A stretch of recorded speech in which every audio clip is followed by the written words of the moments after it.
Hey everyone, নমস্কাৰ। এটি কেঁচা জলকীয়াৰ ইনষ্টেণ্ট আচাৰ ৰেচিপি লৈ মই আহিছোঁ আপোনালোকৰ ওচৰলৈ।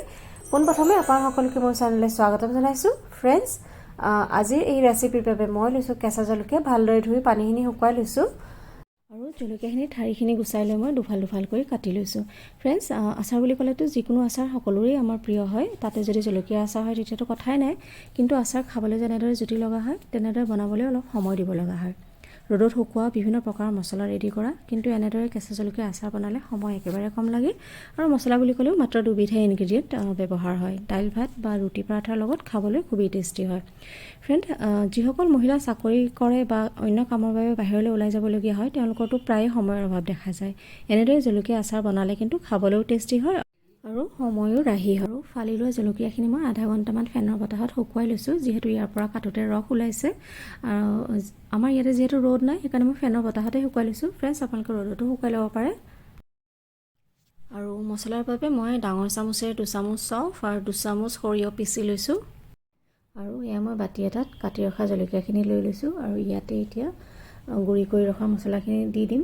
প্ৰথমতে এয়া মই লৈছোঁ চফৰ গুড়িখিনি। ফ্ৰেণ্ডছ, চফখিনি মই নভজাকৈ মিক্সিত গুড়ি কৰি লৈছোঁ। চফখিনি ভাজি লোৱাৰ প্ৰয়োজন নাই আৰু চফৰ পৰিমাণটো বেছি হ'লে অলপ খাবলৈও ভাল লাগে, গোন্ধটো থাকি যায়, খাবলৈ ভাল লাগে। আৰু এয়া লৈছোঁ সৰিয়হৰ গুড়িখিনি। ফ্ৰেণ্ডছ, এনেদৰে সৰিয়হ আৰু চফখিনি গুড়ি কৰি বটলত ভৰাই থৈ দিলে মাজে মাজে যেতিয়াই খাবলৈ মন হয় তেতিয়া এনেদৰে জলকীয়া কাটি মছলাখিনি উলিয়াই আচাৰ বনাই খাব পৰা হয়। খাবলৈ সহজ হয় আৰু এয়া মই জোখমতে নিমখ দিছোঁ। আৰু এই আচাৰটোত ফ্ৰেণ্ডছ তেলো বহুত বেছি প্ৰয়োজন নহয়। তেল মাত্ৰ 2 চামুচ বা 3 চামুচ, এয়া প্ৰথমতে এচামুচ দি লৈছোঁ। দি তেলখিনি দি মই মিলাই চাই ল'ম, যদিহে প্ৰয়োজন হয় তেতিয়া আৰু এচামুচ দি দিম।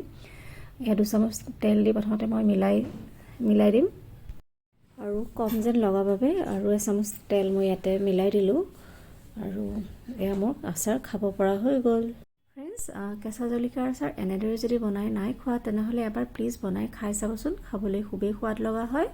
ফ্ৰেণ্ডছ, আশা কৰিছোঁ আজিৰ এই ভিডিঅ'টি আপোনালোকৰ ভাল লাগিব। আৰু যদিহে ভাল লাগিছে প্লিজ চেনেলটি ছাবস্ক্ৰাইব কৰিব আৰু ভিডিঅ'টি লাইক কৰিব। ভিডিঅ'টি শেষলৈকে চোৱাৰ বাবে ধন্যবাদ। আকৌ লগ পাম অন্য এটি নতুন ভিডিঅ'ত। তেতিয়ালৈকে বাই বাই।